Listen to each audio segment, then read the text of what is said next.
and you see a book, which I'm going to talk to you about now, because it all starts with a small fender bender, which then, in a very strange way, led to what approximated a medical death sentence. It's part of Robert Brams' 11-year cancer journey. We cannot do justice to it in 5 minutes, but we're going to get to as much as we can. The book, Forever Optimistic, Fighting Brain Cancer, Fighting Your Best Path. Wait a minute. Finding Your Best Path and Leading a Life with Purpose. Robert, it's great to have you with you. Thank you, John. Show the crowd this. Check this out. He brought a visual aid. Okay, that's 2019, his second brain cancer surgery. Robert, summarize the high or low points as you evaluate them through this 11 years. Okay, well, thanks for having me on the show. So I want to help inspire other people to make it when they're up against the wall, up against a difficult situation. Told they are very likely to die. Yeah, well, right, and that's how things worked out for me.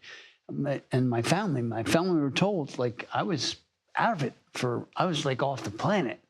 And about 4 hours after my surgery, and my wife said, something's going wrong here. And if you don't get this guy in for a scan, I'm going to wake up the whole damn hospital. This was the first time around. First time around, right, in 2015. And she was right. And she was right. Turns out I had a hemorrhagic stroke. I was going to go into a coma. It was insane. And then after that, she saw everything. I didn't. I mean, but I don't recall like floating over my own body. But it was really kind of crazy. And I sort of owe it to the fact that I played sports as a kid. I was a wrestler, 9th grade, lost every single match except one I tied. And then by senior year, I was undefeated, went to state tournament, won the divisions. Learned resilience, discipline, all that. And fighting on. And fighting on, and won the finals match to go to the States with a pinning combination, which my coach was saying, don't do it. Anyway, but those are the things that I really think about in life, even now, 50 years later, right, that give me the inspiration to move on forward. And I want my audience to know that you are a very successful attorney here in Washington, D.C., and kind of, not the top of the top, but very near the top, cream of the crop here in D.C., very successful. And you learned, as many people do, sadly, that you can be at the top of some game and a medical intervention can take you right down. Exactly. And you got to find a way to climb back up when you don't have a roadmap.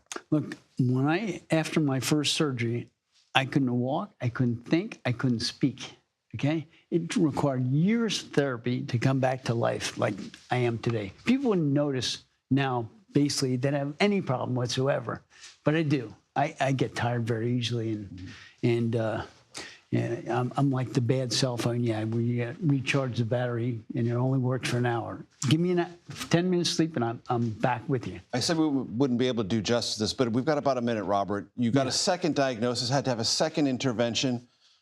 What was that like? To think you had not conquered it, but came close to conquering it and then knocked back down again? Well, you know what? I'm actually surprised that I've been able to deal with the situation as well as I have. And it's really worked out well. I mean, after the second surgery, I was walking that night, far different than the first surgery. And I was walking the hills of San Francisco then like 3 days later. So think night and day between what happened the first time and the last time.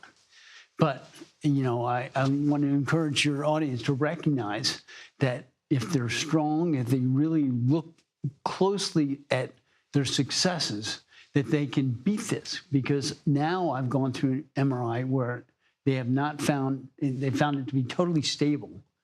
And so that's great. My wife and I are overjoyed, as is my family.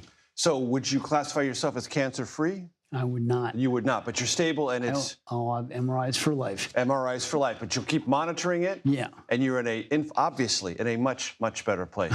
And I'm glad you're here. I appreciate you coming in. Thanks so much. Thanks so much.